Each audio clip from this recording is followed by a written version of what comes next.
I think this one meant more to me because with Tyrese, I've known him since before he got drafted to the Sixers. To be able to like shoot this thing for him, watch it kind of come full circle, see, you know, him get the All-Star nod, the slam cover all in the same week, like that was pretty dope. So when they called me and they're like, what do you think? Like, do you think that he'd be down with this one? I was like, that's the same one that I wanted. So the fact that both of us wanted the same image, like that's the one. It was like amazing. It was the best thing ever for me. It was the greatest springboard. But I think I felt myself starting to be less motivated in the sense of like being creative, finding the new shots. I wanted to make sure I got out before I started sliding even more, right? It is a fascinating thing with the Super Bowl because if you wait until Sunday, people are kind of locked in on the game. People are starting to consume the game content. The life cycle of this stuff is like short, dude. So we have like 10 editors in the back. They're gonna be card running, grabbing our stuff during the party, editing it, trying to get this stuff done so that by the time the party is done, all the content has pretty much been sorted. I can get stuff out to people for them to post. I'd say the toughest part is that you want to get stuff that you think is cool. So obviously shooting Jay is like, that's gonna be badass, right? So you want to like capture something really cool for yourself and you have to balance that. So I went to the Grammys in high school. I went up to Jay-Z and I asked him for a photo and he turned me down. Did he?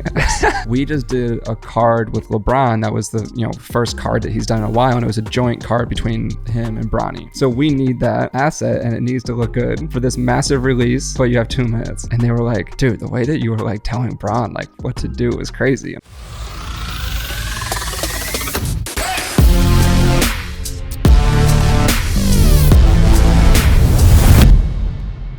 Ladies and gentlemen, thank you so much for tuning in to episode 97 of the 505 podcast. You forgot your headphones or you forgot charging. What was the deal with that? You know, the way technology is moving, I wanted to go back a little bit. You know? Speaking of going back, you went back to social media on your phone. I lasted about a week and a half with... Proud week, though. Proud week for you. Maybe my most productive week of all time, dude. Screen time was down to fucking 20 minutes. You guys want to know the excuse Kostas came to me with? Not that, yo, I just like social. I want on my phone was, dude. So the iPad, like typing in the stuff was too hard to comment back, dude. And I'm about being engaged with my community, and you need to comment back to the comments. It's a little hard to do that on an iPad. I thought it was a noble attempt. It was. I give it to you because you had me fooled. I was like, damn, that's crazy. I would come outside in the morning and I would see you on the couch just like on the iPad. I'm like, he's just getting his fix. Yeah. Like, that's awesome. Yeah. Like, that's great. And then I wouldn't really see you on this. Do you feel like, okay, my screen time is atrocious for the apps. Do you feel like it maybe alleviated a little bit of the want, or? It did. What I will say is, honestly, the real reason I feel like I put it back on my phone is because for Instagram stories, it was like such a bitch to like film stuff and then come back, like airdrop it to my iPad, then post it later on. And I kept like re-downloading and then deleting Instagram and TikTok, and I was just like, dude, we're creators, man. You gotta be on the apps. I'm a creator, man. You gotta let me create. You gotta let me cook, dude. Gotta let me cook. Let me up. But yeah, so the corded headphones though is, you know, I want to take a step back. We got to try the Vision Pros, and I feel like we're moving too fast into the future. I'm gonna have the corded ones on the next show. I think. Yeah. I'm going to go backwards a little bit. Yeah. Nothing feels quite like those corded headphones. Dude, I will say though, man, nothing feels like those Vision Pros. Those things are wild. Okay, so I've now came to my conclusion. Okay. I've thought about it all night. Yeah. Thought about it last few days. Yep.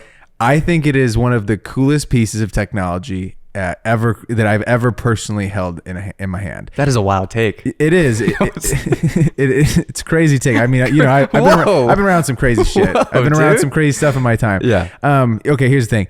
I remember vividly, I was telling the story tonight at dinner when I was, I think, 10 years old. My cousin's friend came to our Christmas dinner, and he had the first ever iPhone. Yeah. And I remember playing Cube Runner on it, and I was like, this is crazy, because before I was using my dad's Nokia phone, whatever silly ass game that he had. He had one game on the phone. It was like little, you know, you could drop that thing though from 100 feet in the air, it would still survive. He had the iPhone 1 though. We played Cube Runner. He showed us the beer drinking app that was super cool. It was the hit. It was the hit of Christmas dinner that year from when I was 10.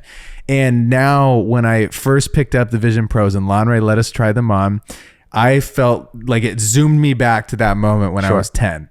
And I'm like, this feels like one of the craziest pieces of tech it's going to change the future of everything we do. It scares me though, because when I was in New York, I saw someone outside, and at first I thought, that's funny, that's cool, this person's rocking them outside, and Apple's the only company that can get away with that shit. No other company, dude.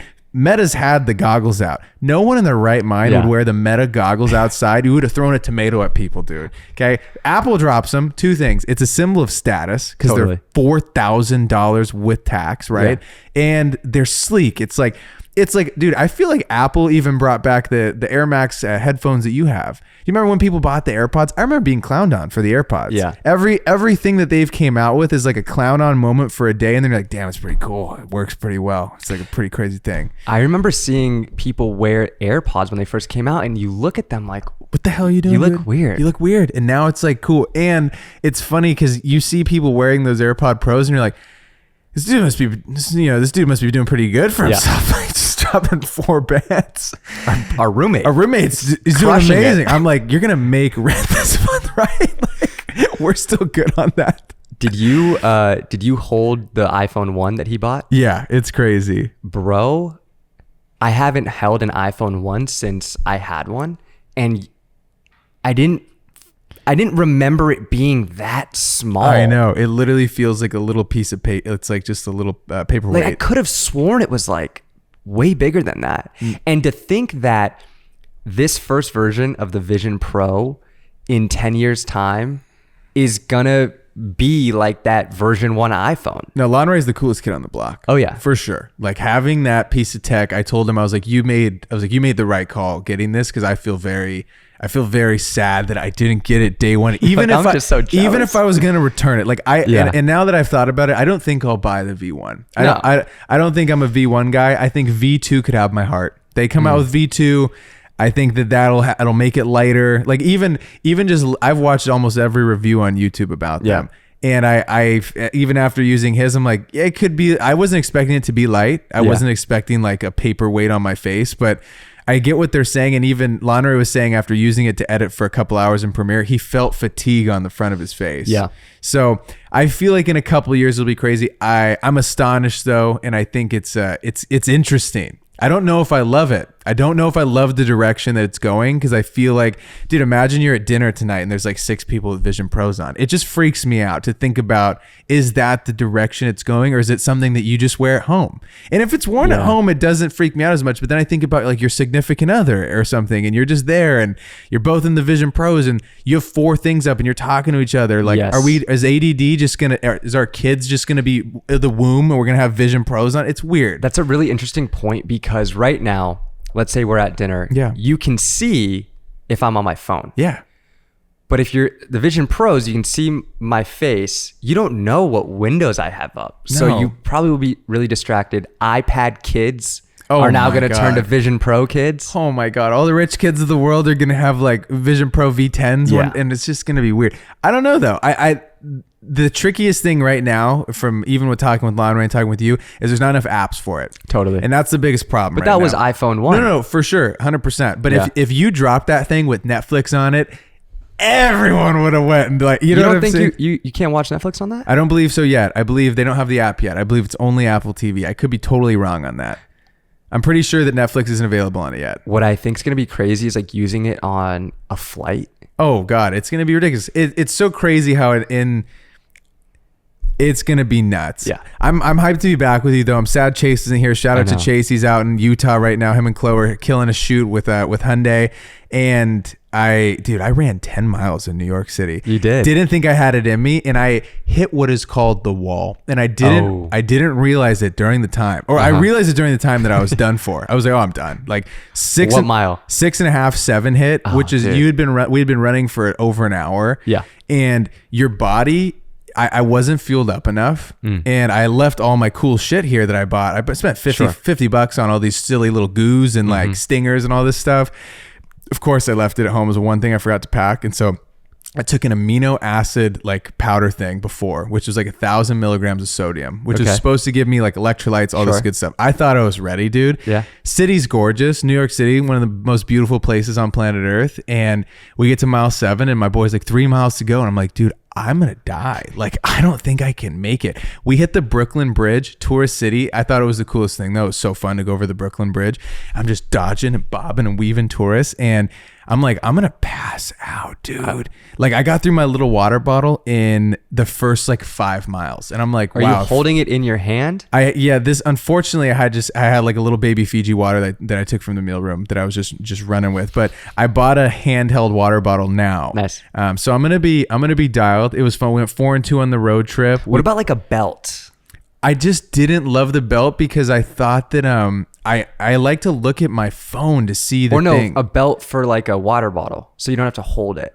That could be a vibe. This thing slips around your hand kind of like this. Yeah, I've seen those before. So I'm going to try it. If I hate it, I won't use it anymore. But a belt could be a vibe, or a vest. I've seen a lot of people have the vests in their like thin pouch water bottle situations.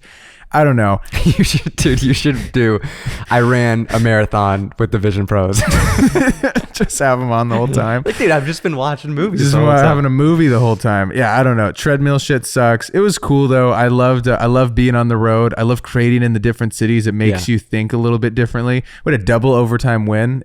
Steph and Crazy Bron game. were just battling it out, just going back and forth, back and forth. AD was throwing down yams. It was a great road trip. 12 days.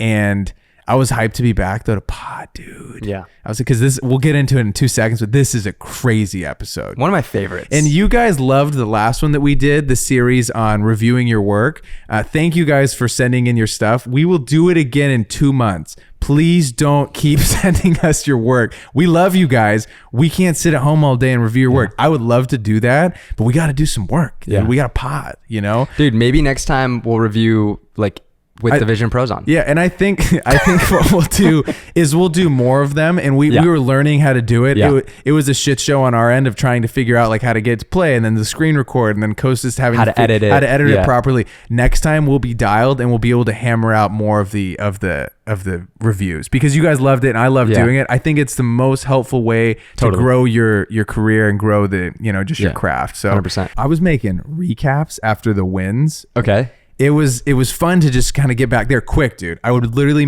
because we get back at like midnight, you know? Yeah. The guys got to be exhausted. Because I'm over here thinking I'm tired, and I'm like, I'm just not tired. Like, I'm not tired. I'm not going to say that I'm tired to anyone who's actually tired. Like, these guys are over here just running like 10 miles, and they're like, oh, you're tired? Yeah. Holding the camera? Yeah. Like... But I was cooking little edits on the plane ride, so we would literally cook them up, and then because the moment's so short-lived, you know. But I also saw you got to shoot something different than what you normally shoot. How was that? And you got to link up with our good friend Babin. I hope he's doing well. It was so fun because I'm sitting Friday, just editing, and Babin calls me. He's like, "Yo, are you free tonight?" And I was like, you know what? I am. What's up? I could be free. I could be free. What do you got going on? Dinner? He said, do you want to come help me shoot the Hassan Minaj show? And I said, I would love to. Like, he's like, dude, no editing. You just got to shoot some BTS stuff. I'm probably going to get pulled into some conversations. We need a second shooter. I go, dude, say less. I'm there. Didn't know the dude was even still alive. Dude hasn't posted in like a year on social. Yeah. Is he doing great? He's doing great. God, he's so doing great. And And we may be seeing some stuff from him in the near future.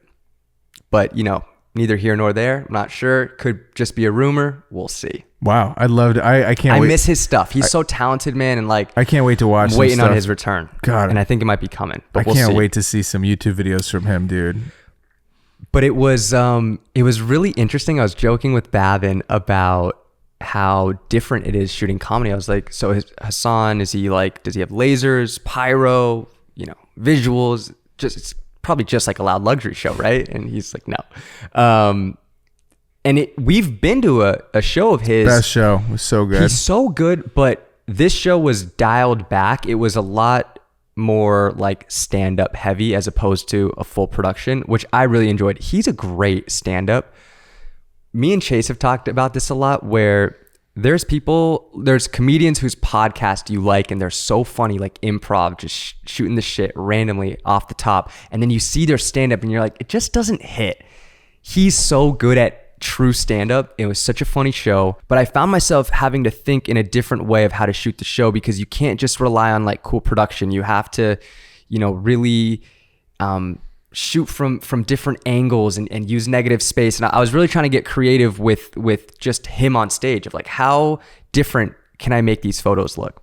And I think I did a good job, and it was really fun to shoot a comedy show. And I got to chop it up with Hassan after the show for like 10 minutes. The nicest guy. Like he was awesome. And just want to shout out Babin for lobbing me that opportunity. Shout out to Babin, dude. We also got to shoot the merch right before I left, which was awesome. And I know you guys have been talking about it. Lots of tweets, dude. A lot of murmurs. Lots of tweets. Lots of chatterbox from the cheap seats, dude. We're getting you the merch. It's coming. 100. It's coming. I can't wait for you guys to get it in your hands because we don't just have hoodies this time. We got hoodies, we got shirts, we got hats. Worked really hard on the design. They're a good friend. I think they're fucking sick. Yeah, I think they're an awesome piece that hopefully non-biased. Yeah, non-biased. You know, it's gonna be great though. I'm excited. Hayden Solly helped us shoot them we went to the desert. Got a little. We found fun. some rocks, dude. Dude, of course we're gonna shoot with rocks. Yeah, had to. Yeah, and we were like, we just put that into the GPS and it took us to the largest rocks, to these huge just boulders everywhere. It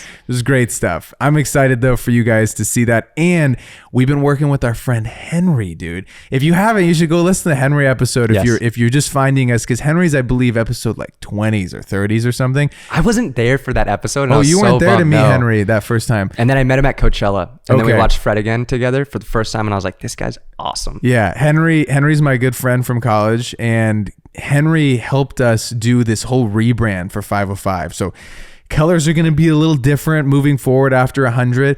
We're taking a hiatus, but it's not long, okay? We're going to take like a week and a half, 2 weeks off, okay? Because we got stuff we got maybe 3. We got stuff we got to do. It won't be more than 3 weeks. Yeah. Guaranteed. You have my word. It's not going to be more than 3 weeks. The reason why we're going to take a little bit of a hiatus is to make sure that the rebrand is set and to like bank a few episodes and make sure that we hit the ground rolling hard for season 3.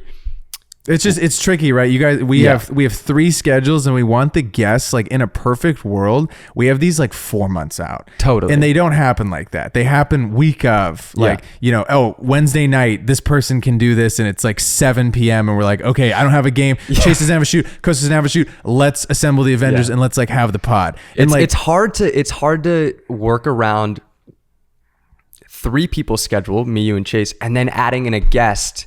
Yeah. It's really tough. Yeah, it's tough, but we love it to death. Yeah. So bear with us on that. I want to brace you guys though, because I don't want people to be like, where the heck are they, dude? We're gonna come back. Don't you worry. But we'll probably take like 2 or 3 weeks off. You know what I took a hiatus from and then came back to? I shot Loud Luxury again. Oh, at the Shrine. Went back to the X. She was calling. She was calling. Man. Was it fun seeing the fellas? It was a ton of fun, and the reason it was a ton of fun is because I left working with them on a good note with them. There was no like hard feelings or anything. It was just like, I got burnt out, and they totally understood. And they had their biggest headlining show in LA, and I was like, of course I'm gonna shoot. Like I texted Andrew joking around. I used to DJ, and I was like, dude, like I'll open for you guys in LA. Like it's not a problem. Don't even worry about it. He goes, haha, but like, do you want to shoot the show? And I was like, yeah, of course.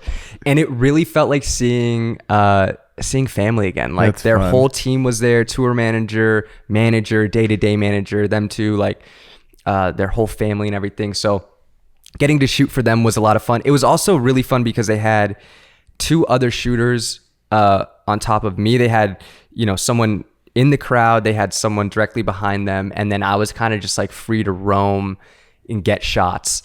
So that was fun because I wasn't so stressed about like iPhone, then photo, then video, then like I gotta be behind them for this moment. So it was probably my most enjoyable experience shooting a concert, more specifically a Loud Luxury concert. But it was really great being back with the guys, and they were joking around trying to get me to come back, and I'm like, absolutely not. But like, if you guys want to, fly me out for like one-off big shows, I'm down. So I think I might do like Lollapalooza with them. That's like fun. Later this year. In Chicago. Yeah, because I was like, dude, I've never been, and I think it's gonna be fun. So. That'll be a blast. Okay, we got to get into this episode. But we had a lot to talk about. No, we had a ton to talk about. We've been gone and stuff, but this episode, okay, this is a good friend of mine. Okay, we got Alex Subers coming on the pod. Okay, Alex used to work for the Philadelphia 76ers. Okay, he was the team photographer. This guy, when I tell you, one of the most talented people you're ever gonna see. You go to his page on Instagram. It's asubers. We'll link it down below. You're gonna see some of those magnificent images in sports that I think have ever been shot, and I put it on the table because that's how good I think he is. And he won't tell you that, dude. And I'm gonna tell you he's insane. Okay, he's so talented. He's the nicest fucking person you're ever gonna meet, dude. He's exactly how he is. He's just the nicest dude. So Alex left the 76ers and now is working at Michael Rubin's company, Fanatics. So now he's managing content over there. He's creating stuff. He's creating all kinds of really cool stuff and really helping with their digital footprint. And I'm hyped for this one because he's had such an interesting journey. Grew up in Philadelphia, right? Huge Sixers fan growing up, and then gets the chance to shoot his childhood team that he loved. You know, he's a diehard Birds fan, and it's such an interesting conversation, right? Like, what I loved is talking through his process of shooting a Slam magazine cover for the second time. I think that was so cool. Like, you don't get a lot of opportunities to shoot something and then have it printed. So I thought that was really cool. And then just hearing how he goes about navigating, you know, a weekend like what's about to come up is the Super Bowl. I mean, massive weekend in sports, and like obviously Fanatics has a huge part in that, and just how he goes about navigating content for a huge weekend like that, and then navigating a Super Bowl party, all these celebrities, high profile people. Like, it's pretty crazy. Yeah, he's working around all these A-listers, and you go to his page, you'll see these photos and you'll be like, dude, he's friends with the most famous people. It's crazy though, because I think what's really unique about the photos, because a lot of times I feel like you'll see celebrity photos, and a lot of people say this, like, oh, is the photo cool, or is it just like a famous person in it? Yes. He gets something different out of these photos, dude. They give him a different energy, man. It's because he's an awesome person, but he's just there, and it feels like, even in the ones that I've seen, it's so close up with the people. It's not like it's on a 7200 like paparazzi style kind of thing. It's like he's right up with them. He gets an awesome moment, and I think he'll give really practical advice on navigating these and getting, you know, potentially getting a job with a team, what he thinks is important right now in content creation. I don't want to hold you guys up anymore, dude. What do you got for him? I love the story about him shooting LeBron with the card. The card, so funny. And like him telling LeBron what to do like in 2 minutes is hilarious. Sorry. Hey, ladies and gentlemen, episode 97. Alex Subers, give me the one-handed crack presented by Leisure Hydration. Oh, you scared me. Oh God. I think I need a video replay on that, because that was close. I think. Wait, what was wrong with it? I think you started it right here.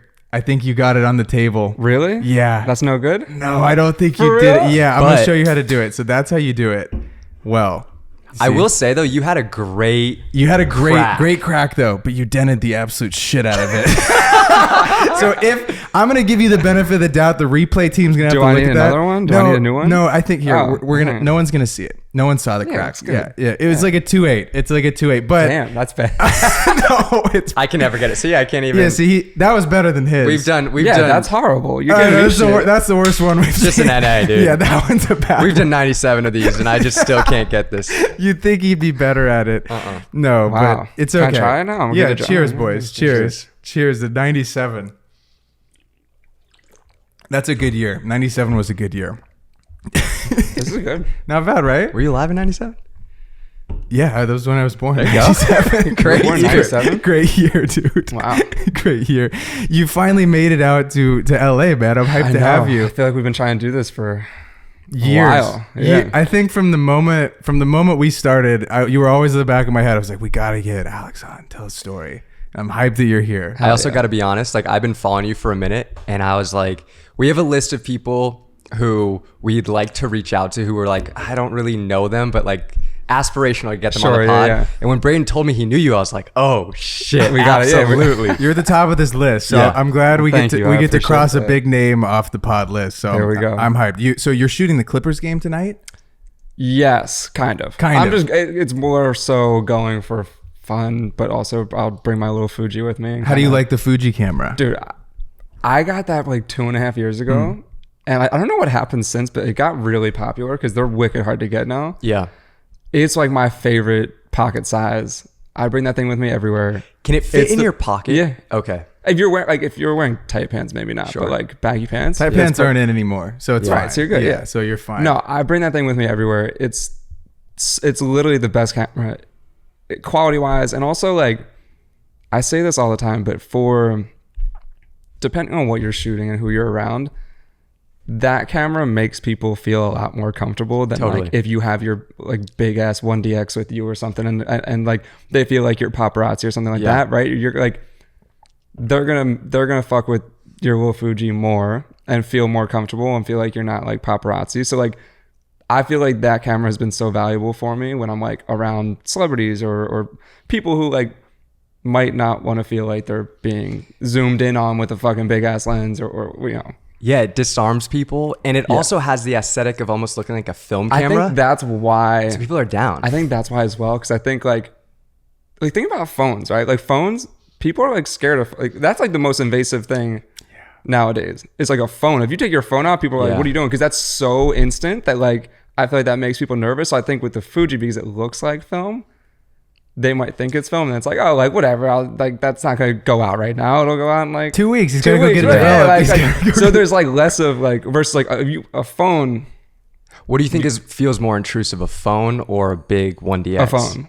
That's phone so is the most intrusive thing you can. So interesting because it's just boom, it's to the internet. Boom. Like, what are you doing? Taking a video? Like, what are you doing right now? You're putting that up right now? Like, yeah, they don't know if you're taking just a camera video or if you're doing Instagram stories or Snapchat or where this is like, going. 100% phone's the most intrusive. I feel like the IG story thing too. It's like, yo, are you trying to be around me to get this video type thing right now? Yeah. Wow. I listened to the Colin and Samir podcast with Dan Mason. He was talking about being around Casey Neistat, and when Casey Neistat was filming for Shawn Mendes, he was saying that instead of having the big camera, he had like a little point and shoot that he was filming on, and it disarms celebrities who are so used to having cameras in their face 24/7. I think that's a great 100%. play. A big ass crew, all these lights. It's just like you get a more raw, real reaction. 100%. Wow. So you just put out a crazy magazine cover with Slam. A little collaboration, Tyrese Maxey. Yes. Tell me about how that came to be. When did you actually shoot the campaign? So that was shot in early January. It was shot January 4th. The cover came out January 31st.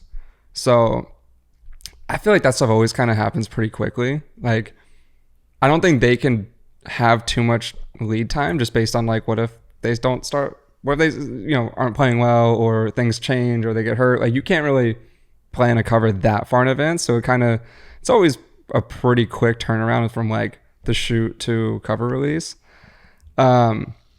I mean, that happened. I think they hit me up like 2 weeks before the actual date, and we're like, obviously we want to do this. You have the relationship with Tyrese that, used to be with the Sixers, all that stuff, right? So that was kind of a no-brainer. Like, let's do it. I think Slam is one of those things that you do no matter what, because it's just dope and it's legendary, right, in the basketball space. So always psyched. Like that was my second one. Did the James one last year, but I think this one meant more to me because with Tyrese, I've known him since before he got drafted to the Sixers. So when I was spending my summers out in LA, I would go to Chris Johnson's gym, shoot workouts there. So Tyrese would work out there. So before he even got drafted after Kentucky, I would watch him work out, and I've kind of seen this kid go from like college to being drafted by the team that I was working for, which was super dope. So I've known him now for like 6 years, been watching kind of like all the hard work, all the effort, right? So I think to be able to like shoot this thing for him, watch it kind of come full circle, see, him get the all-star nod, the Slam cover all in the same week, like that was pretty dope. Like there's no one that deserves it more than him. Like he's a good fucking kid. So does Slam come to you and say, hey, we want you to shoot this cover, it's for Tyrese, and then are you just shooting him a text and be like, dude, we're about to be on set together? Yeah, so I actually kind of helped put it together where like they're like, yeah, we want to do it with him, but we haven't totally locked it in yet. And I was like, I literally hung up and was like, hold on. Say less. I hung up my call and I was like, dude, we're doing this. And within like 20 minutes, like the thing was set up. Like it was done. Wow. Yeah. And did you shoot it in Philly or where? We shot it at the practice facility. At the practice facility. Yeah. Okay. And tell me about like when you're shooting the team, right? Back in the day when you were working for the Sixers, it's a lot of, you can't really control what is happening. Yes. You show up to the game and we get what we get, and it's like you can't be like, hey, could you stand right there and let me get this, you know? So when you have a setup studio session, how long do you have to get this cover photo? Yeah, I think that shoot I I probably had an hour for photo, and then Slam did their video stuff and interview after, right? So we probably had like 2 hours total, which is actually a long time. It's a good amount of time. Yeah, it's a long time. In NBA land, that's a long time. But even when we did the Harden one last year, like I think when it comes to Slam, I think these guys want to do it and they're willing to give you more time. So even with James, like I think I had an hour, like close to an hour, which is a lot. So you got a lot of poses. Yeah. Okay. Yeah. Like there's tons of like, I mean, the amount of like actual selects or options that were available for them to choose from was a lot. Do you send those back to them, or do you send them to Tyrese and you're like, hey, what I think? So I sent them to Slam. What I usually do for any shoot, but what I did for this one was I sent all the low res JPEGs just immediately so that they can kind of start looking through, do compositions, whatever, right? But I also hate sending unedited stuff because I think it looks horrible, right? Especially like a low res JPEG that's on it, like no. So I'll always, with that link to all the low res JPEGs, I'll send like 25 or 30 of like my selects that I think are dope, and I'll edit those. Not anything like, not like a super crazy edit. Like obviously there needs to be more done, but like a nice base level, something that looks good, right? At least it has something. It has something. Yeah. Like, hey, here's what these could look like, right? Like they don't look like this shit. And so that's what I did with them. And I think I think they ended up just like kind of trusting my selects, and I don't even know if they looked through the larger folder. I think they just kind of looked at like the 30 or 40 that I sent. And it was funny because the one that the actual image that they chose for the cover was the same one that like in my mind, I was like, this is the one I want them to use. So when they called me and they're like, what do you think? Like, do you think that he'd be down with this one? I was like, dude, that's the same one that I wanted. So the fact that both of us wanted the same image, like that's the one. And that's how you know. That's how you know. Like if both of us came back and were like, this one's killer, like this is the one we got to use, then. And so you shoot on a 1DX Mark III, right? Yeah, I shot, but because it was for print, like the 1DX Mark III, like it's kind of a dinosaur at this point. Like megapixel wise, you're using a huge. That's a big camera. So, and even like megapixel wise, it's only like 20 or 23. I like it's like not that. yeah. So, but it was the speed shooter of its era. It was. You know, it was like that thing came out and it was like, you can like shoot 6 years ago. Something. Yeah, that was ridiculous at the time period. It sounds like a freaking train. You know, it does. So I didn't shoot the cover on that because I also was a little bit nervous on like it's for print and like it's gonna be, it's a decent size, it's a magazine cover, like I want to make sure if they need to crop in on an image, it's there's enough data there and it's gonna look good, it's gonna look crisp no matter what on the print, right? So I shot that on oh my god, I don't even remember Canon it was the R5. It was like an R5C, but the R5C still does stills like just as well as yeah. It's like the R5 and the C70 had a baby. Yeah. It was actually kind of a beast. Like I actually really enjoyed the camera. It was good. It's crazy how there's such good hybrid cameras now. It's insane. That's what our other old roommate Chase. That's what he wants. He wants to sell the C70, get the R5C. It was a beast, and like I loved it. Actually, do you do both photo and video, or are you just photo? I would say I specialize in photo. I'll do video if I need to. Sure. It's not what I love to do. Yeah. Yeah. Can you talk to us about, you were telling us how there's, you have to have space around the athlete because so much text is going on the cover. I think that's with the Slam covers, the toughest thing is like, when you get that opportunity, you want to make it dope. Sure. Right? Like that, you don't get the opportunity to do the cover a lot. You want to make it as sick as you can, right? Like you don't want to look back afterwards and be like, man, like I don't know, like I guess like I feel like I could have done this better, could have done it like. So going into it, it was funny the learning curve that I had to have with doing my first one with the Harden cover, right? Where like I wanted to have like a crazy background and like kind of make it chaotic and all this stuff, and they're like, we can't do that. Like it's got to be a plain background because you're putting all this text on the mag, like. It needs to be simple. The photo needs to be simple. So it's a tough balance between wanting to do something different, wanting to make it look dope, but you have to kind of fall in line with like the requirements almost of the cover, right? It needs to be simple. It needs to be a clean background. There has to be space for the text. So there's a lot of things about it that kind of limit you.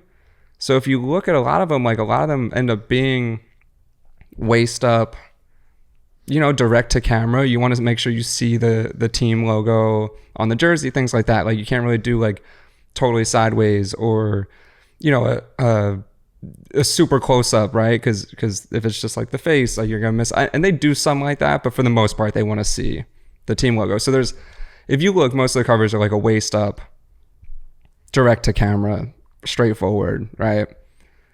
And so with this one, with Tyrese, I wanted to try and do something different. And with him, he's got such a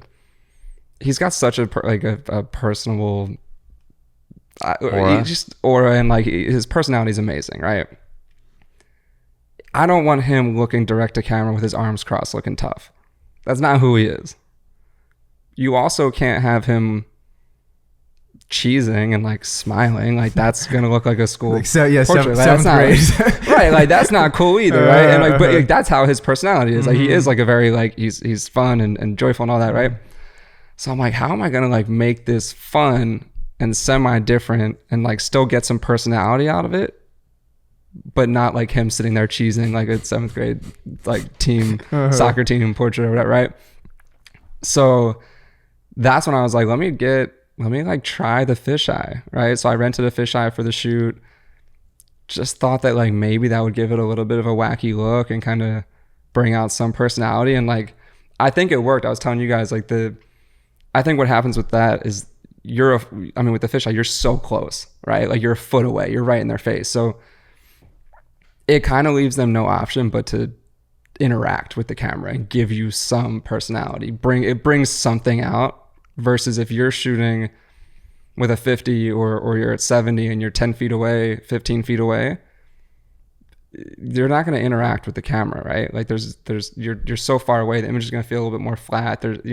So I think what happened was being right there, being that close, having him interact with the camera, kind of making faces towards the camera. It got this portrait that showed personality, but it wasn't smiling, and it also wasn't like trying to act tough. I think it ended up being a good balance of all of those things. So how many times would you swap lenses, and what else did you bring in the kit? I think I just shot. I shot most of it on 24-70, and then I switched for the last like 5 minutes onto the fisheye. Like I probably only took a few fisheye shots. But, and that was the one that ended up getting picked. Yeah, that's crazy. Yeah, that's so. Yeah, wild. I would say like 85% of the shoot, 90% of the shoot was just done on a 24-70, and then I switched for the last like 5 minutes. Do you enjoy working with the lights, or do you prefer to be outside capturing it just natural, kind of how it is? I actually like doing stuff with the lights. It gives you a little bit more creativity, right? Like if you're outside and you're just dealing with like sunlight or whatever, like you're kind of hindered a little bit, right? So I like being able to control things. I like being able to control the mood, all those things, right? The funny thing with the fisheye shots is like, I was so close that I didn't realize I was blocking the light. So like after like the first 5 minutes of using it, I like looked at some of the photos and I was like, these look sick. And I was like, wait, like his like whole half of his jersey is in in shadows. Like, why is it dark? And I literally couldn't think of it. I was like looking at the lights, trying to figure out like, is this one not firing? I realized it's just my dumb ass standing like literally right in front of him, blocking the key light. So I ended up having to move. I switched the key light to just like a beauty dish. So it was a little bit smaller, and I turned the power down, just brought it like literally right behind my head so that I wasn't blocking the light and creating shadow. But that was a little tricky one. You're really great at getting those editorial looking photos. I was showing Braden, we were going through your website, and you've been able to shoot athletes like outside of their normal environment. But because I feel like you're great at using lights and strobes, you're able to get that editorial look, which I think it's not easy to do well, and you do it very well. Do you have any tips for using lighting? And kind of more tips for how to get that editorial look? Or is it kind of just something that you do often and you kind of just have to do it more and get practice? I mean, I think it's about practice and just kind of dialing it in, but I don't like I never want to like use lights and have them that be the reason why the image is going to look cool. Sure. Right? Like you can't use it as a crutch, and you can't rely on them and have it be too crazy or anything like that. Like I always say, I don't think that like a powerful image or a really good image is because that you had the craziest lighting setup or you know, used like 7 lights and we're just blasting this image with all shit from all over the place. And like, you can't use it as a crutch. Just, you know, if you use it just to fill light or do whatever. But I try not to have any strobes be too strong or feel like you're using like city edition shoots, for example, right? To me, I thought those shoots are more fun because of the set and all that stuff versus like the lighting. You guys have built some cool sets. But like a lot of them weren't expensive. Like that was stuff we just like went and like thrifted or like just found and then built on like a wall, and it was super cheap. But like that to me is what's gonna make a cool image versus like a crazy lighting setup. And what I love that you do is like you put Ben Simmons with like kayaks, or like you put JJ Redick in a boxing ring. Yeah. Like that, the setting is taking an athlete and putting them in something that they're not a setting that they're not normally in. And I think that's where the creativity comes. And like, obviously the lighting adds to it and you want it to be a good looking image. But I want to give you your props because you're great at lighting the images and having them look extremely clean. But I love the creativity that you do with putting athletes in different scenarios. Yeah, I think that's where I think that's what I'm talking about, where it's like, it's kind of about the set or the background or whatever versus like the lighting. Like a legendary image or a famous image isn't going to be because like a consumer or a fan is like, wow, like that lighting is fucking beautiful. It's gonna be like, no, that's epic because they were out in Philly at, you know, Boathouse Row, or they were in Rocky's gym that, you know, that like Rocky was filmed in the boxing ring. Like, I didn't realize that's where it was shot. Well, the JJ shot wasn't, but we shot Ben in the boxing ring that Rocky was filmed in. How cool. Yeah. Are you a fan of trying to get poses like on Pinterest or like on Instagram for inspiration, or do you go out and you're, you know, kind of getting the energy that they give you that day and trying to work with that? How do you kind of balance that from photo specifically? Yeah, I don't really go in with much of a shot list. I love like that. Pose I love list. it. Like, you just get it on the day. Yeah. Wow. Okay. I don't know if that's the best way to do it. No, Like maybe I think should have some ideas in my head. I think that the work says differently though. If that is your process, that's your process. I think it depends on what, like, I think basketball wise, I know what poses to do with guys, right? I'll say like I did a golf shoot recently, and it was the first golf shoot that I've done, and like I looked up a lot of inspiration and whatnot just to like make sure when I'm there I'm not just blanking and like, oh, I don't maybe do this. Like, so I tried to make sure I had some shots in the back of your mind. I also feel like when you're dealing with not professional models, athletes are a little bit more swaggy, you know? But it depends. Like, I feel like if you're not a professional model, you might get in front of the camera, or you might have an athlete get in front of the camera and be like, what do I do with my hands? 100%. And I feel like they're looking for a lot of times they're looking for direction. Certain like NBA guys, like they might know what to do. They've done enough media days, things like that, right? But yeah, I mean, a lot of athletes are going to look at you and be like, what do you want me to do? Yeah, the rookies, like, I'm not the first time, they're like, yeah, right, like I'm not a model. Like, what do you tell me what to do? I remember, dude, the first time. That's so funny.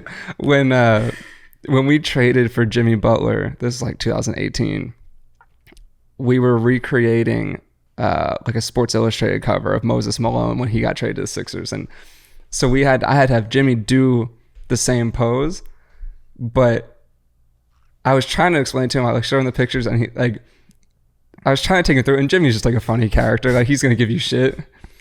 And he was just giving me so much shit. He's like, you do it. Like, I don't know. Like, show me. Like, you do it. And I was like trying to like do the facial expression. It just was so bad. That's like, so funny. We had with our last media day, it was Rui. We were trying to get him to do a TikTok where he like threw the jersey on himself and it like changed. Yeah, that's funny. And so someone's trying to explain it to him, and he's like, he does it. I'm like, that's just gonna look kind of fucked up. So like, I'm gonna show you how to do it. And he's like, oh, I got it now. And then he just did it. It ended up doing a perfect little transition. Yeah. Sometimes you gotta just show him how exactly you want it. That's so funny. Yeah. That's great. Was there something you learned or took away from shooting the slam cover with James Harden your first time that you were able to take into the second one?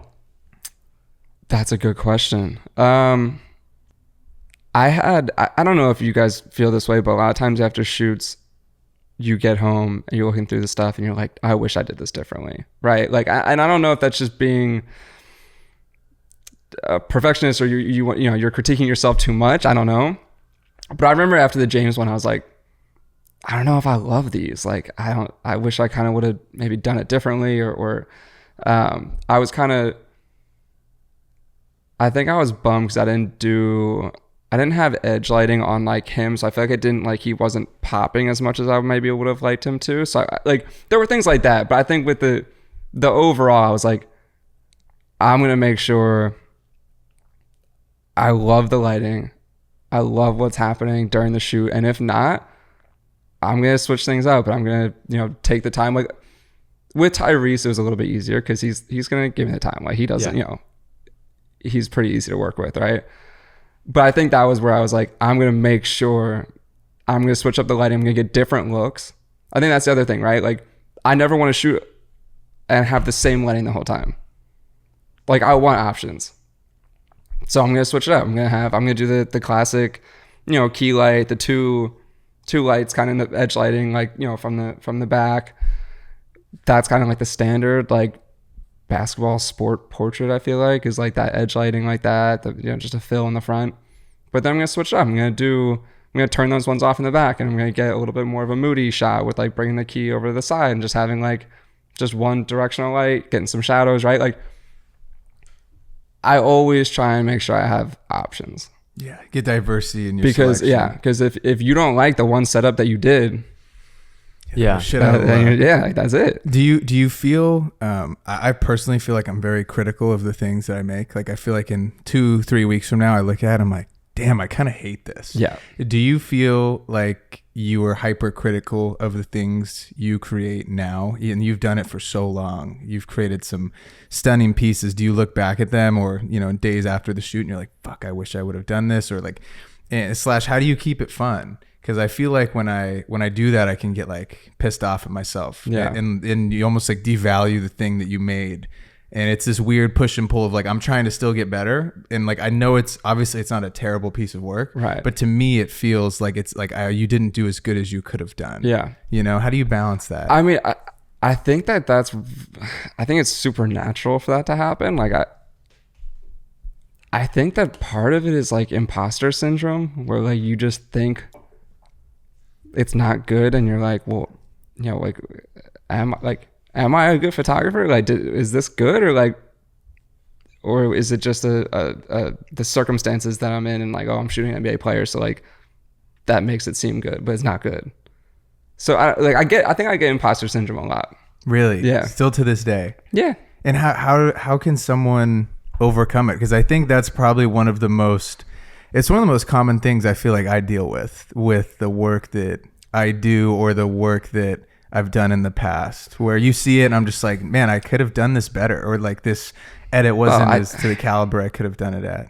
I think some of that's good because it's going to make you work harder, right? Like if you think that your shit is the best, like that's not good, right? Like you're not going to improve. You're not going to try to switch things up. Like if you think it was perfect, then you're never going to grow. So I think part of it's good. I think the other part of it is like, look, if the client liked it and people liked it, then all right, like what am I bummed about then, right? Mm-hmm. Like I think that you kind of have to take a step back from it and be like, did it do the job I needed to do? Like if I was hired for it, is the client happy? Or if it's for if it's sports and the city's like super stoked on it and people are reposting it and all this shit, like they're hype on it, then all right, like I made people happy with it, so whatever, like it's good. You bring up a good point though. It's like oftentimes if you're shooting something cool, like pro athletes, it's easy to capture an image and people think that it's such a great image just because of who you're shooting. 100%. And I say that all the time. And it's hard to make an image great regardless of who the athlete is in it. And it takes a different level of artist. And I experienced that slightly this past weekend. So I was touring with a DJ duo, and DJs have big productions. They have lasers, pyro, all that kind of stuff. And so I was constantly in my mind thinking like, is this actually a good image, or is it just cool because there's fire going off? And I shot a comedy show this past weekend for the first time. And I was joking around with my buddy Babin, who brought me on. And I was like, are there lasers? Like when are the big moments? He's like, no, it's just him up there with the mic. When's the CO2 come And out? so I found myself really having to kind of get creative, because it's like, let me use negative space, or let me really focus on the comedian's facial expressions and really try to showcase what emotion was evoked like during the comedy show. And I think it took it had to take me to a different place because I couldn't just rely on like the surroundings and how cool it was to have like pyro and lasers, because it wasn't there. Yeah, sometimes it limits your creativity because you're just kind of focused on the athlete or the artist, and like the surroundings are cool, so you don't have to get creative with it. Mm-hmm.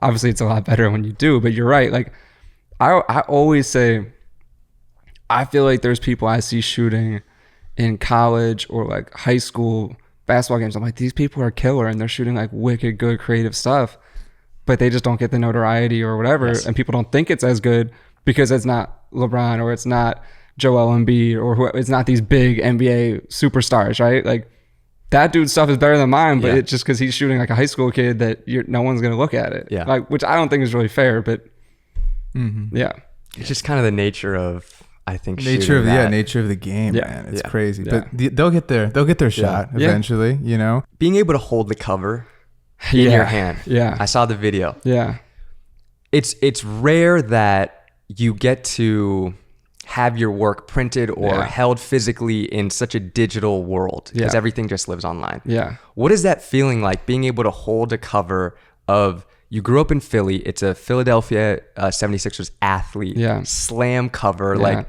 that's a big moment. Can you talk about like that feeling? Yeah, it's kind of, I mean, I do. One, it makes me want to print more stuff. Totally. Like it makes me want to just go make prints and like frame stuff and all that, right? Like it reminds you of the value of actually feeling something and seeing it, right? I think that the really cool thing about this one is it feels like, for me growing up in Philly, like AI was that, he was the guy, like he was everything, right? He was my favorite player. Like I fucking loved AI. And I think that the cool thing about, and AI obviously has like some of the most famous slam covers. Like AI is a legend. Like some of his slam covers are epic. And I think like I would see those as a kid. And I think the really cool thing for me is that I feel like for the younger kids in Philly, Tyrese is kind of that, obviously I'm not putting him on like the AI level, right? Mm-hmm. But for kids in Philly right now, like this is a young point guard who's super exciting, fast paced, fun to watch, right? Like he's kind of that, like for me, who AI was for younger kids in Philly. So I think it's really cool to just feel like there's probably kids that are gonna have that in their room or want to go get that. You know, so even some of my friends like have the James Harden one framed like in their apartments, and like they're already like getting the Tyrese one mailed to them right now. So it's like, even to have like my friends do that is cool. But knowing like kids like how I was with AI are probably gonna be looking at that. Yeah, that's so is cool. Is really cool. Yeah, it's a crazy feeling. Yeah. Did you frame it? I actually don't. I don't have the. I think it probably is at my apartment in New York right now. Oh, wow. Yeah, I don't have the actual mag yet. That's gonna be fun. You gotta frame it. Yeah. Yeah, I'm a cop it. Yeah. Thank you. I'm gonna have to cruise out to New York and get you to sign the cover for me. What I want to do is I ordered like a bunch of them actually, so I'm gonna make Tyrese just sign a bunch of them, and like, I'll figure out. Maybe I'll like gift them to people or do whatever. On eBay. Really cool. Yeah. That's so funny, dude. So you worked at the team that you wanted to work at when you were a kid, right? I think you made a crazy thing, right? You ended up leaving this team. Yeah. You had a pivotal decision. You said, I'm gonna go on and start working for Fanatics, which is awesome. You've taken up this new role. I could probably count on two hands the amount of NBA team photographers. Not many of you guys are left that specifically work for the team, not NBA, specifically for a team, right? Sure. So you leave the job. Talk to me about, the internal monologue that is, Dude, that was tough. This going on. That was tough. Yeah. Yeah. Yeah. I mean, it's like, that was my dream right? Forever. Like growing up, you're a fan of the team, and it's so cool being a part of the team, working for the team, traveling with the team. Like that's one of the coolest things in the world. Totally. Like it really is, right? Like you are part of this team, and like you don't get that feeling anywhere else, right? Like you go work another job and like you're never gonna have that same sense of team as you do when there's 40 of you and you're traveling together and you're at practice every day and you're doing all that stuff, right? Like it is a special thing.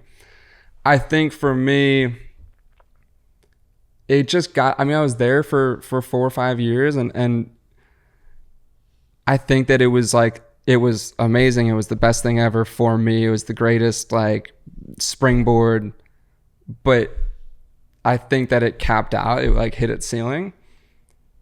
And I didn't want to be like someone that got just stuck and like stopped growing and stopped, and I think I felt myself starting to be less motivated in the sense of like being creative, finding the new shots, like making cool shit. Like I think I felt that, and like I wanted to make sure I got out before I started sliding even more, right? Kept that fuel alive. Yeah. So I think like, I mean, yeah, it was a fucking tough decision to leave.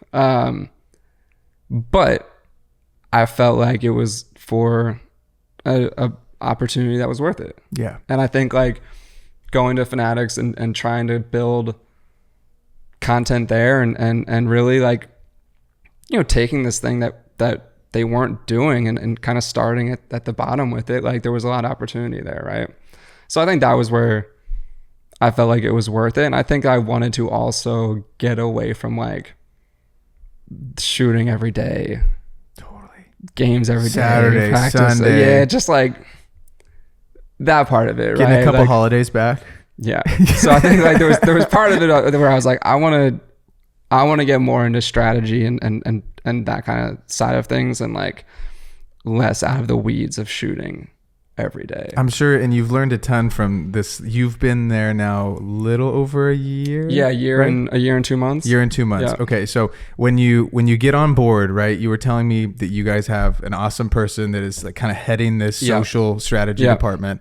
And so, how many people now are on this team with you that you're working with? You can include design, all of that. Yeah, so I mean, we just hired a designer. We probably have there's 6 or 7, maybe 8. Probably 8 actually on the content team now, which was like 0 when I started. So we, we're growing. We're going for it. Obviously, it's a super important thing for any brand. So. What have you learned and taken from your time at the Sixers? Because now, like you said, you're not having a camera in your hand every single day. Yeah. You're probably feel more refreshed with the photography side of things, or just your creative brain. What does kind of that day-to-day look like now at Fanatics? Yeah, I mean, look, there's a lot of, for example, let's take this month or January. Okay. Right. January was tons of planning, tons of getting prepared for Super Bowl weekend, right? So there's kind of these like there's these key events, key dates throughout the sports calendar year that we need to make sure we're hitting, right? We're a massive sports brand. So every league, right? It's not like we're just basketball or just like, so it's every league. So the sports calendar is there's tons of shit all year. So there's always the marquee things that you kind of plan for, and like Super Bowl this weekend is probably our biggest weekend, our biggest thing of the year. So the last month or so, I'd say, has been tons of planning, tons of prep for the weekend, for all the content, right? We have things going on all weekend. I'd say the biggest thing we have all weekend is the party on Saturday. But, there's things like we have a Make-A-Wish event. So we're partners with Make-A-Wish now. So it's like working together on that. And like, Make-A-Wish is tomorrow morning. So I'll fly there tonight. I'll shoot the Make-A-Wish event tomorrow morning that we're doing with some athletes and, surprising some of the kids. And so there's all these things packed into the weekend that we need to make sure we have the content for. We need to make sure on the PR side of things that we're getting the right messages out, the right content out, the right outlets, all that stuff, right? So I kind of sit in between content and PR, honestly. So it's a lot of strategy, it's a lot of messaging, making sure we're getting the proper, assets out or whatever it is to show what happened. How do you gauge success from a big weekend like Super Bowl? It's a great question. I mean, there's going to be tons of metrics done that the team will do and the social team and everything. But I think that, like, are you basing it off of impressions, or are you basing it off of interactions with the athletes and the Make-A-Wish kids? Because you can't, that's kind of hard to right. quantify. Yeah. Mm-hmm. I mean, I think it's a combination of that, sure. Right? Like, not everything is about numbers. Yeah, like, if you're making a difference, especially with something like the Make-A-Wish thing, like, it's awesome. Yeah. That's all that matters, right? Mm-hmm. Like, that's not about that's not a PR stunt. Yes, exactly. It's not about likes. Like, you're doing an amazing thing, right? So that one, you're not trying to like quantify that one with numbers and stuff. That's just about doing something beautiful and amazing for the kids and getting those images to their families and for them to have, right? Like, so, but I'd say as far as like the party, yeah, I mean, I think the party is about engagement and about, how many eyeballs are going to be on your brand. Yeah. Right. So there's tons of content being planned for on the red carpet, making sure that's all branded, right? That you have to step and repeat in the background, making sure like that's going to be some amazing content. We have some fun things planned for that hopefully get a lot of views and you have your branding in the background like that. That's the point really for any large company that does a party or hosts an event like that. It's like, it's building your brand. With something like the Super Bowl party, there's only a couple of you guys, right, that are actually shooting, or how many this year will be different? There's only a couple of us that will go into the party.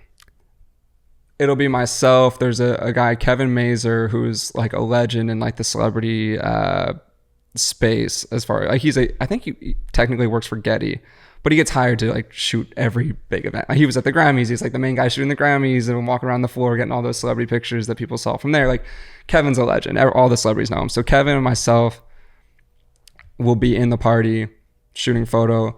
We'll have a video team hired that will have about 4 or 5 people in the party shooting video. But then on the red carpet wise, we have a lot of people on the red carpet. I mean, we probably have a team of like 20 that'll be there. Half of that is editors because gotta flip that stuff quick. Everything's real time. Wow. Everything's real time. And the problem, especially with Super Bowl weekend, is like that stuff can't wait until tomorrow. Hell no. Because tomorrow's the Super Bowl. Yeah, no one's gonna see it. No one's gonna see it. Like, right? Like, so the life cycle of that content from the party is instantaneous. Is a couple hours. Like, you don't have time on that. And then you're also dealing with their phones potentially leaking stuff too. Right. So you want to make sure the best stuff and the stuff that you're putting out gets out first too. Totally. Versus like if there's some viral clip that was someone's cell phone video. Yeah. That doesn't do much good for you. So I mean, it is a fascinating thing with the Super Bowl because if you wait until Sunday, people are kind of locked in on the game. There's warm-ups. There's things going on. People, the players are walking in. Like, people are starting to consume the game content. The morning of. Right. Yeah. So the life cycle of this stuff is like short, dude. So we have like 10 editors in the back. They're going to be card running, grabbing our stuff during the party, editing it, trying to get this stuff done so that by the time the party is done, all the content has pretty much been sorted, gone through. I can get stuff out to people for them to post. Like, I have so many questions. One, how do you feel about an editor editing your photos? Because editing is such a big part of photography that people sometimes forget about. If it was, I wouldn't like it if it was like something like a brand shoot that I was doing for Slam, like Slam or whatever, right? Like, this is a little different. Party photos, yeah. There's not much creativity, and like honestly, editing wise, you don't want to do too much to it anyway, just because like people might not like the filter you do or whatever, right? Totally. So it's like you kind of, it's really just the editors I have, they're doing it. It's really just a selection process. Gotcha. Make sure no one's blanking in the photo, pick the best ones, all that shit, right? And then if there needs to be some tweaks, if there needs to just be like, a little then do that, right? But it's a very minimal edit. And then how do you go about getting all these photos to everybody in the party? Because you're dealing with so many different, celebrities and high profile people? Do you get it to do you upload it to a Dropbox and then just send it out? I have individual folders created for everyone. Okay. So I've gone through the list. I have individual folders created for each person because you don't want to send it other people's stuff or whatever. So you can't send one big link. So you gotta, you need to have a sorted folder for each person. So I already have all those created. The editors will drop into there. And then, after the party, a lot of people will start hitting me up. I know a lot of the people by now. And then people who I don't know, I'll have, assistants put me on text chains with them. So I'll essentially be just sending out everyone's link to them. Wow. I heard Theo Scudra, I believe that's how you say his name. He's Drake's content guy. Yeah. He has a little mini doc, and he talks about how the more people are having fun, the harder you're working as the content person. 100%. How do you navigate those rooms? How do you know when to shoot, when to interact with these people? And how do you navigate such a high profile event like a Super Bowl party? Yeah. I'd say Super Bowl party and white party are probably similar in that sense of the high profile people. And I think that, that's dead on. The more fun people are having, they're going to want the photos, right? So you're getting hit up shortly after or the next morning by everyone. They'll probably, I'll probably have 200 people asking me for stuff from the party. I was dealing with two different DJs because it was a duo. One's asking me, they're both asking me. I'm like, give me a sec. I could only imagine 200 people hitting you up. It's similar. Luckily, I kind of have got used to it a little bit with working at the Sixers because after a game, if we would win, the players would ask me, but that's still only maybe let's say 8 guys. Yeah. Maybe 7 or 8 asked me for the pictures, right? This is a lot tougher. There's a lot of people. There's friends and family and the celebs and athletes and everyone there. So yeah, that part of it's super tough. I think to answer your question about navigating the room and shooting it properly, I think that just comes down to just feeling out the situation. You never want to bother anyone. I think that's my biggest challenge with kind of the stuff I'm shooting now is you have to make sure everyone's comfortable. You never want to start off too strong and be shooting a bunch right away because you gotta let people get comfortable. You gotta let people get comfortable with you. Get so there's a liquor whole in their system. Yeah, there's a whole one drink, then the camera comes out. You gotta wait it out. You can't be, and then also just you don't want to, if you just shot a couple photos of this person, move on, give them some time, and then maybe you can come back a little bit later, but you don't want to be all up in their face for a while shooting. That's going to bother anyone, right? So you got to kind of feel it out. And then just know certain people are going to want photos. Certain people want their stuff and they want you shooting, and certain people don't really care that much about it, right? Like Jay-Z, he doesn't really care that much about photos. He doesn't he likes them, but he's not he doesn't really post. He doesn't really care. So let him be. Let him do his thing. Let him do his thing. You don't need to, if obviously, I'd say the toughest part is that you want to get stuff that you think is cool. So obviously shooting Jay is that's going to be badass, right? So yeah, you want to capture something really cool for yourself, and you have to balance that. Yeah. I was going to ask you about this because I went to the Grammys in high school and I went up to Jay-Z and I asked him for a photo and he turned me down. Did he? It makes sense though. Now that you're here and you're at this table, it all makes sense that why he denied him and why he said yes to you. Well, okay, hold on. I was also going to ask you about, forming relationships with high profile NBA athletes because Braden, is struggling to buoy up LeBron, and I was wondering if you could give him some pointers. I'll give you some tips off pod. Never said that. Never said that. Speaking of LeBron, actually, I was telling you guys the story last night about the card that we did with him. That was an interesting one. That was part of that's kind of part of what I'm doing at Fanatics now, right? Is we do a ton of different things with athletes, and we have a ton of different companies within Fanatics, right? One of which is Topps, which is the trading card company. Trading cards, which honestly I was kind of unfamiliar with that industry before joining. It's a massive industry. People love sports collectibles. So we just did a card with LeBron that was the first card that he's done in a while, and it was a joint card between him and Bronny. So it was a dual auto is what they call it, Bron and Bronny. And one of the challenges with some of the things I shoot now is that like I would have loved to have done like a shoot, right, where I set up some lights and like had Bron for 30 minutes or an hour to like hold this card or do some cool things with it, right?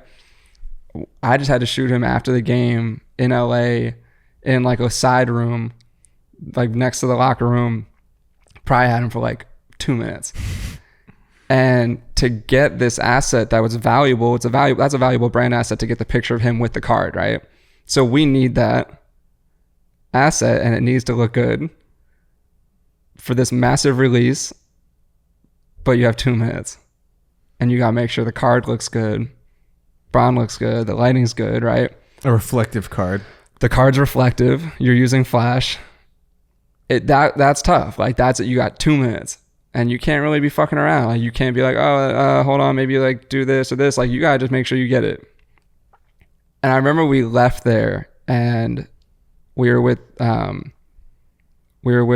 guy who runs our collectibles business, Mike Mahan, and we were with Michael Rubin, and we were driving home from the game, and they were like, dude, the way that you were like telling Bron like what to do was crazy. And I was like, well, would he rather that and get out of there quickly? Because like he just played a game, he wants to go home, or does he want me fucking around and like being like, oh well, no, that one doesn't look good, maybe do this now? Like no, we gotta I'll tell him what to do, get the right picture, and then he's out. No, we're done. Yeah. Right. Yeah. So I think he's gonna appreciate that more than like if I'm messing around, it's taking a while. Or if you don't get the shot.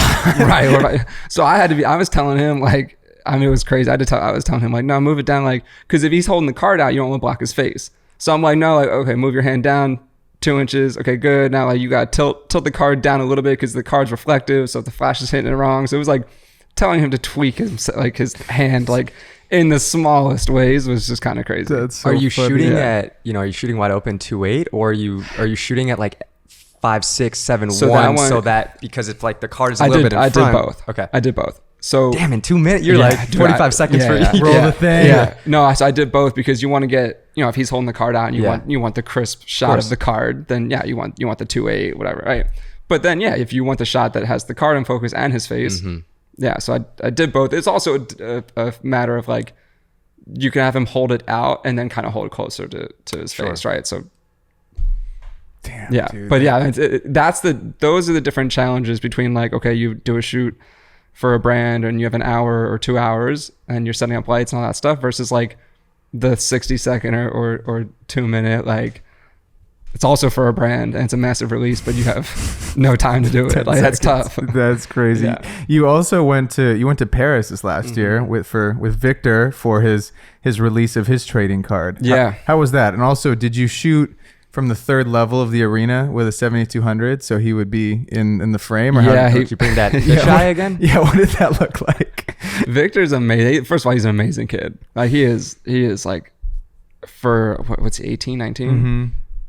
Just super smart, super level-headed. Like he's gonna have a really, really good career. But I mean, that was a cool trip. We did a similar thing. That was his first trading card, so it was a similar thing with him where he signed it, and we did some content around that. But I mean, we went to his game. I think it was one of his last games with Metro, and then that night was the draft lottery.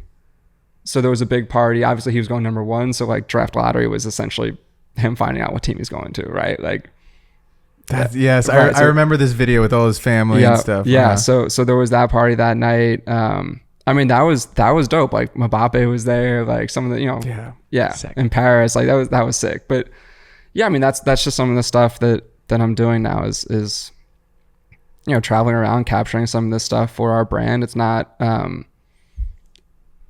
long, creative shoots, but it's super important to the brand. And it's almost more difficult because you don't have time and you have to make sure you're getting everything. Yeah. Phone, video, photo. Yeah. It seems like a very common theme in the sports world from me talking to Braden, talking to you, talking to other sports creatives. It's like you're limited with the amount of time that you have with certain athletes. Speed, dude. They're important. It's they got all, shit to do. They got stuff to do, and they True. got long days, and they, you know, if they just played a game and then they, you know, that the night before and then they were at practice, like they want to go home. I can only imagine tired, how tired they are with just this road trip that we were on. It was 12 days. When we'd wake up. That's a lot. How many games was it? 6? 6. When we'd wake up in those cities, I'm like, oh shit, I'm so exhausted. Can you imagine how they feel? Their bodies are sore. Right. Holy shit. Right. So they got no time. Like they don't want to. Be doing. They want to go home with their families and relax. Right. And so it's understandable. So it's totally. Just it makes everything we do that much more difficult. It's all about speed. I can't imagine someone like Victor Wembanyama who goes from being a normal kid, then you start getting a little bit of hype around yourself, and then all of a sudden, like you're everything anyone is talking about. And so going from really no media coverage to like it starts ramping up, and then all of a sudden you're number 1 pick. Spotlight, yeah. It's so crazy. Much media coverage. It's crazy. Yeah. Wild, dude. I don't know how they do it. I would think I would have trouble with it. Yeah. But God bless them, man. They're that's why they're pros. They can handle it. Mm-hmm. Yeah, it comes with that. Comes with that job. But that's, you know, the best guys, like they're professionals, and that's why like there's probably a lot of people who are super talented that haven't made it and aren't in the NBA because they can't handle all that, right? So totally. They're a professional for a reason. Now at Fanatics, what does it look like for people that you want to work with? What do you think are some of the key characteristics that, you know, when you look for someone that's either photo, video, design, besides being good at the job, what else do you feel like people need to kind of bring to the table? To what? To join the team? Just in general of what you would look for in people that, not even necessarily with, you know, joining the team, but just in general. If we're like hiring them for something. Anybody that out there might be a creative person wants to maybe work at a company like that one day. I think that obviously the work is important, right? Totally. But I think that honestly, I think the most important thing is relationships and being able to create relationships, maintain relationships,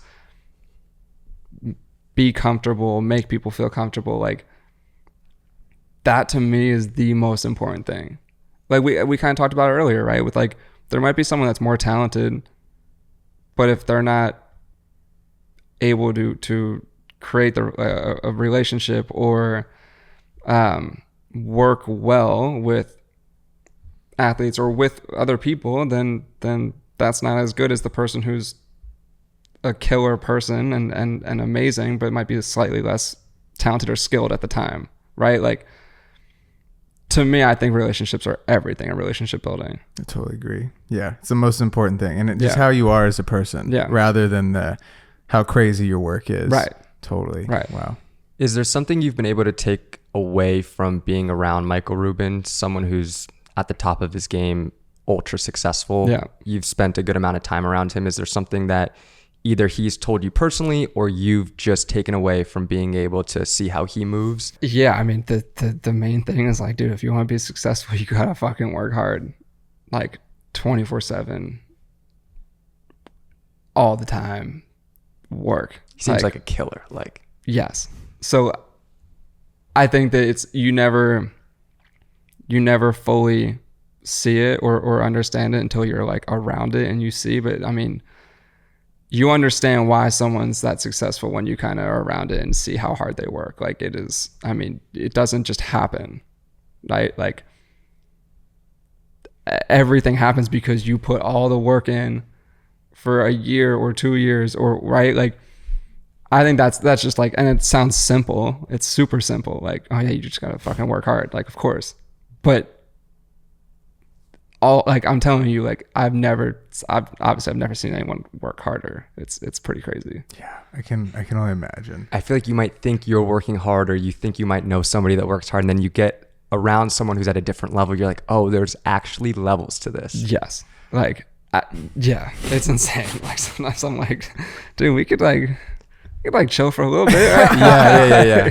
That's funny. But no, honestly, I love it though. I think it's given me more of a drive and like taught me like I'm not doing enough. I gotta do more. Mm-hmm. Like, you're never doing enough. Yeah, totally. Never doing enough. You can always do more. What has been your biggest maybe pinch me moment since you've been at this new job with Fanatics? Here's a funny one. Okay. So we do a lot of stuff with Tom Brady, He's a big Fanatics athlete. He helps us with a lot of stuff. And so I've been around him a decent amount now where we've kind of created a relationship. And when I was down in Miami in December shooting, this was a side job. So I was doing a shoot for Malbon, the golf company, with Jason Day.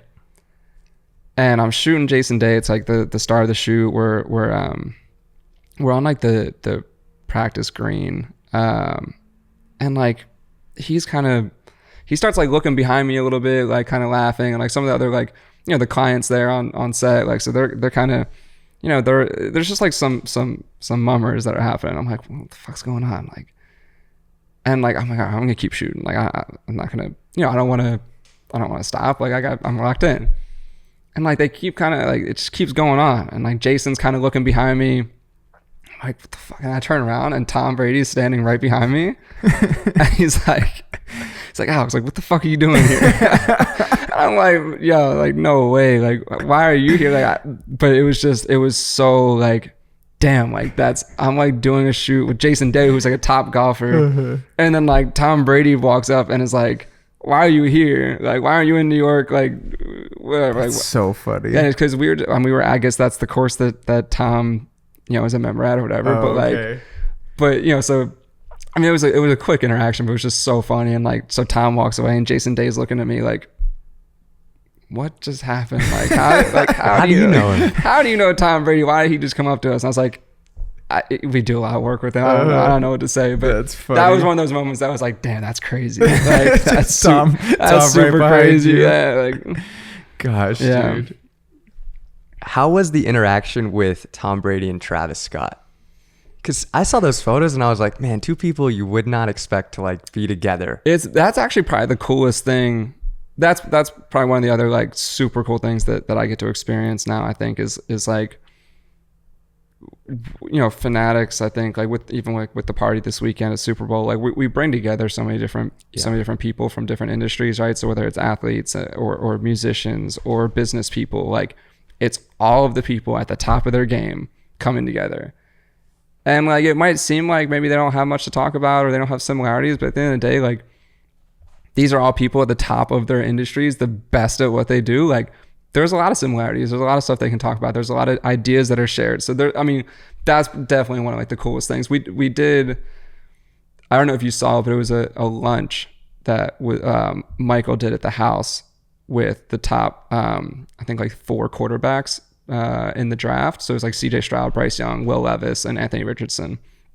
And so it was the quarterbacks, and it was Tom, Travis, and Michael, and they just like sat there and just talked, and like I shot the lunch, and it was just like, I mean, that was fascinating to just hear Travis and Tom just give these kids advice like on their, you know, what they're about to embark on for their career. But like, I remember a lot of people commented like, why is Travis there talking to like these athletes? But like, dude, he's the top of his game. Yeah, so it's all stuff that relates to them, right? It might not be like on the field shit, but like business shit or keeping Life your head stuff, straight, yeah. life stuff, like, Or the media.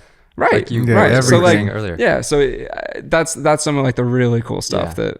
Yeah, you get to be a fly on the wall in Yeah. these like wild conversations, Yeah. these cool rooms. Are you eating before or after that lunch? Because I know you're not eating during. No, after I'll try and scrap on whatever's left. Whatever. Yeah. Does chef make anything extra? What's going Is there a plate for me in the back? What's going on back there? You guys got extra? Nah, That's so funny. Yeah. Oh my Yeah. gosh. When you first started on the whole journey, it was originally for skateboarding, right? That's where I started, dude. I you know, it was when I was like 12, 13 years old, and we were like filming videos in the street, skating in our driveway and in the street in the neighborhood or whatever. And you know, it's funny, like I wish I almost really fully dove into it back then. Like, I think that's one of like my biggest regrets. Like, you asked me like what was like, what would you tell yourself, like yourself 10 years ago, whatever it was, right? Like, Yeah. I think like, I just wish I fully dove in earlier, because I've been doing it for a long time, but I don't think I didn't really fully dive in and like, okay, this is what I'm going to do until after college, right? Like, even so, like, Oh, so you came into it after school. That's crazy. pretty much I'd say college was the transition, right? Where I was like taking skateboarding photos and doing that and video and stuff. So I was always like into creating stuff, but didn't like take it seriously. And then when I was in college, my mom would always get on me and be like, you need to do stuff other than to go to class. Like you have to like join whatever, like join some clubs or do some extra shit. So I was like, all right, I guess I always liked sports. So I was like, I guess I'll like work for the school newspaper. So I started shooting the school basketball team. I was doing like all the sports, but I was doing, by like senior year, I was kind of like working directly for the school basketball team, shooting photos for them. And then that's when like I moved back to Philly. I was like, well, this is like fun. I want to keep doing this. So at night, I worked at a production company, like my first job out of school. I was like just a production assistant. And that was more of like a 9-to-5 kind of thing. And I wanted to keep shooting. So I would go and do like St. Joe's and Temple basketball games in Philly. I would just do it for free. I would go after work. But I knew that like, okay, if I did that, I would make more connections in Philly. I'll meet people who probably know people at the Sixers. Maybe I'll be able to get in. And then it worked. Built like, the portfolio. Built the portfolio up, met people in Philly. The Sixers, I mean, I always say like, dude, the timing was kind of just lucky. Like the Sixers were the worst team in the league. There was like when we were... You're rebuilding the process. Yeah, it's the process here. So like no one wanted to be at the games anyway. So they were like, yeah, sure. You can like, here's a credential, come shoot the games. Right. Like rare nowadays. I don't think it happens nowadays. It doesn't because, and that's the other thing. Like, look, dude, at that time, this was what, like 8 years ago? Like it doesn't seem like that long ago, 8 years, right? Like 7-8 years ago, but social media, what we're doing now, teams are doing, like it was not like how it is now. Like just 7-8 years ago wasn't a thing. We probably maybe there was 1 or 2 people internally, if that. Social wasn't like they were posting sponsored posts. No. Like you didn't have to shoot walk-ins every game. That wasn't even like a thing, like because they weren't sponsored. There wasn't like, maybe there was a score graphic that went out like when the game ended, but other than that, 5 hours later, right? Like it just like wasn't a thing. Like obviously, like social media has taken off. Like Instagram has taken off. So when I started, it wasn't as big of a thing. But now teams have full content departments. Like everything's sponsored. You have to capture everything. It wasn't like that 7-8 years ago. Dude, it's just crazy. It's crazy to see where it's gone. Right. It's ridiculous. Right. I've told this story before, but I mean, my little group at Oregon, we posted the first Instagram story ever on the account. Our little team. Really? There's like three of us. It's just ridiculous to think like, and I feel like I'm young, you know, and you think about like that was the first ever IG story to the account, to the team account.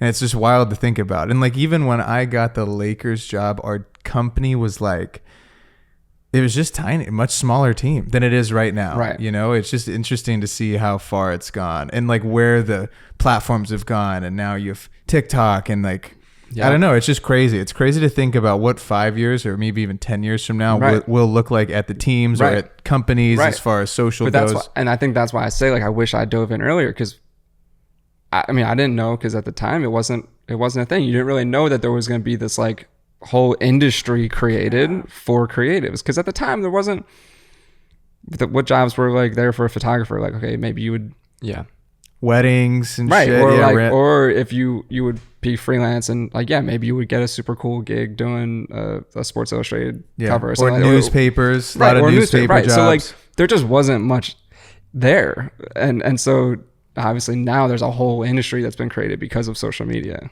I also feel like it wasn't as cool like it wasn't 8-10 years ago. It's funny you said I wish I got into it earlier. I thought you were talking about skating.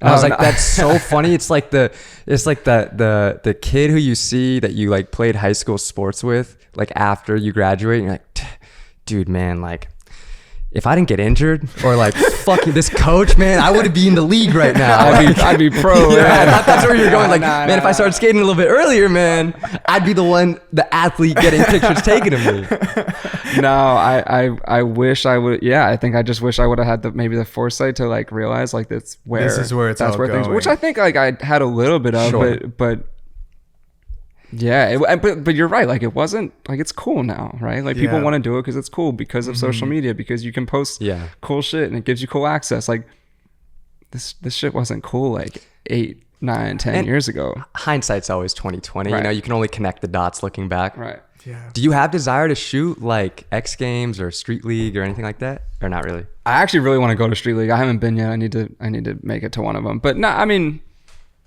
I still get out occasionally and I'll shoot some stuff with like some of my friends skating. But not much. I'm more so interested in sports. And just for fun. You skate for fun. So this is a series called Stalk Talk where we go and find a photo from the archives. I'm nervous about this. And this one I have two. I actually have two. So this one, were you shooting Kendrick? Who's Kendrick? Yes, Kendrick that was Lamar. Kendrick Lamar. Lamar. He was doing a concert at URI. So I went to University of Rhode Island, and he was, I was shooting it for the school newspaper. And I just remember I was like super stoked because that was like the first time I was going to shoot like a big time artist or whatever. Like, you had a lot of glass, dude. I know. Let me see that. That's in 2013. He's like, I still got the same setup today. 10 years, 11 years later.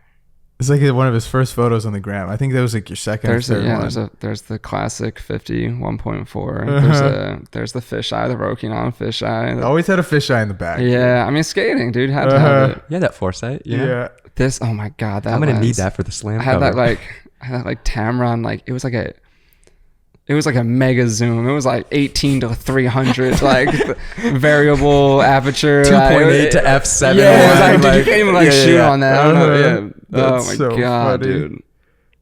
What a time. I thought dude. that was like the fucking sickest The thing. I was like, Mecca of look at that, dude. That backpack's full of shit. That's dope. Like, I thought that was so sick. I have enough gear to fill up a whole Yeah, bag. like, yeah. 3 years later, you took a photo, this photo Yeah. of AI. Were Yeah, you that working was- for the team then? That was freelance. Oh, this that was like one of my freelance. first. That was one of my first freelance things I sick. did for the team. Yeah. Yeah. But I remember that. Yeah, that was his wow. retirement night. Like And you got the photo of him with his jersey, right? with the banner. Or the banner. Yeah. With the banner. Yep. Yeah. Yep. Where you Yep. stand there, the little quiet moment before it started. Yeah. So that was like, that was. I mean, shit. That was like a surreal moment because I was like, damn, like this is You're like I here said, for like this, for like, this moment with AI. Yeah. Wow. Yeah. So crazy. Is there a photo you're most proud of or a piece of work? I know that's hard. That's really hard. I mean, we talked about, like the imposter syndrome. You don't always know if your stuff's great or feel as if Right. it is. The most like, this isn't the one I'm like most proud of, but I'd say the most like memorable photo is the Joel Embiid, TJ McConnell picture that like, Yeah. So he's like, yelling. he almost like looks like he's like choking him. Yeah. But, like TJ hit a buzzer beater and like, I mean, that's the most like classic so far, but I don't know, dude. I don't know about like favorite or best. Like, hard to quantify it, huh? yeah, like they're all kind of, I think the slam covers are some of my favorite things just because of what slam is and the classicness of it. I've always enjoyed the city edition shoots. I always think those are kind of fun and you get to do something really cool that will stand the test of time as far as like something for Philly. I don't get super stoked on like, I mean, I love doing ad jobs like for brands and everything, but you're not creating like a memorable or like legendary image, right? Like it's a brand shoot. I love doing that stuff. That's actually probably some of my favorite stuff to do. But image wise, you're not like creating anything classic, right? Like you're not shooting like some classic ad that's like gonna, stand the test of time. Like it's gonna do whatever on social or if it goes to print, whatever, and like that, and that's that, right? So I don't know. I guess it would be some of like the Sixers stuff, but I don't know if there's like an exact favorite. Yeah, I feel it's you. tough. One specific image, it's tough. That's tough. Like, do you feel like you have something No. that's like your favorite thing you ever shot? No, not at all. Oh, one thing. I don't know if it's my favorite thing. No, okay, I take it back. It's not my favorite thing I ever shot. It's just a cool moment. It was the record night. It's just cool to have, but I don't like Sure. the shot necessarily. Right, but I don't really I like look Yeah. back at it. I'm like, yeah, I could have changed this. I could have shot at a different length.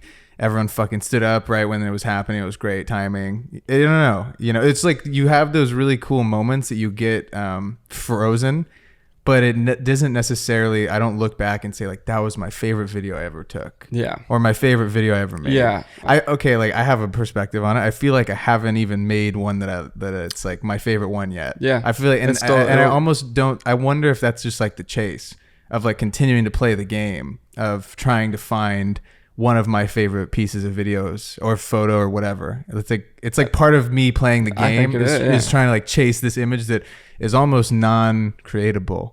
It's kind of weird. It's like that makes sense. You know, that makes total sense. You're just like chasing this game of like trying to make it perfect, and it's not possible to make it fucking perfect because there's always going to be something that I could like want to poke at. Or you're gonna do it and you're gonna create it, and totally. That's like. And then the game, what's the next one? It's never really gonna end. Like that's the drive. Yeah, it's fun. Yeah. It's a fun job and career to be in. It is kind of, it's crazy. You're right though. It's you never, like if someone asks you to put together like 10, like you gotta do a post of your 10 best clips. It'd be nearly impossible. I don't know. Yeah, I don't know where I would even start. Yeah, I don't know. It's so interesting. It's a wild job that, you know, just trying to keep. And I feel like the progression now, when you've done it like you have and like I have, like you have for so long, you don't get good in big jumps anymore. Like when you were starting, the first year you're drastically better than when the first year you picked up. And now you've done 10 plus. It's like, I got 0.005%. Like seriously, it's like it's hard to quantify you getting better or looking at your images and be like, oh, I'm seeing it differently now. Yeah. You know, but you can look back 10 years and you're like, oh, I'm totally seeing the frame different now. Yeah. The frame is completely different than 10 years ago. But now it's like, and I don't even know what I'm fucking chasing. I don't know what it is. Yeah. But you know, I even look back 4 years ago at the first Laker stuff that I thought was so tough, and it's so trash. It's terrible. It's awful. It's all overexposed and shit. The frame's all messed up. And I thought that stuff was so tough. And I feel like even last year's stuff, when I was doing just pieces for this year, I'm like, God, you sucked. But then at the time, I thought it was like kind of tough. It's like, but that's like, I think that also just goes with what's trendy at the time, totally, right? Because at the time, it probably was tough. Yeah. Right. It's just there's everything changes. Like what's cool changes, styles change, right? Like, yeah, at the time it probably was cool. Yeah, it's just like looking back, it's the same thing with like style. Like totally, if you look at like, damn, what was I like? That outfit is terrible. Like, what was I doing? And then we'll look back 10 years from now and be like, what were we doing? God, that's terrible. like really, like those shoes, like those were cool. Why? Like, it's so funny. Yeah. What? Okay, I got one more for you. What do you feel like is some of the best advice that you've ever received? Could be from anybody or something that you want to share with the listeners. That's so hard. It's like I don't want to like sound cheesy because cheesy, like dude. It's like I think one, you have to just be true to yourself, right? Like if you're not gonna be successful and you're not going to go far in something if you don't love it, right? So you have to be true to yourself. You have to really, really fuck with what you're doing. Like with what you're doing, like you have to love it. I agree completely. If you don't, and you're doing it for the wrong reasons, or you're not going to work that hard at it. You're not going to have the passion behind it. You're not gonna have fun. So like you have to love what you're doing. And two, like I kind of just said earlier, is like I think trust yourself and like really just fucking go for it, because I wish I would have started my photography stuff earlier instead of like, well, like we'll kind of see how this goes, and then like it eventually led to, but like I feel like I would be a lot, who knows where I'd be if I like 8 years ago was like, I'm fully diving into this, I'm gonna start my own production company, whatever it is, right? Like just fucking go for it. Don't like, I feel like I didn't fully dive in and like fully, I wish I would have at the time. Like when you're young, dude, like, oh, I know, you're a sponge too, and you have so much, like who cares if you're all the time in the world, and like whatever, like you can fuck around for a year or two, and if it doesn't work, then like go get a normal job. But like 100%. But I feel like when I was 22 or 23, I'd be like, oh, I'm getting old, I need to like have a job. It's like, no, fuck, dude, like you have so much time. Like fuck around until you're 26, 27, 28. Like even then you're still young. Mm-hmm. No, 100%. Yeah, I love that. Yeah, I appreciate you coming on, dude. Oh yeah, dude, finally. thank you. Yeah, seriously, ladies and gentlemen, thank you so much for tuning into episode 97 of the 505 podcast. We're gonna link Alex's Instagram and all that other good stuff below, and we'll see you guys all next week. Peace. Later.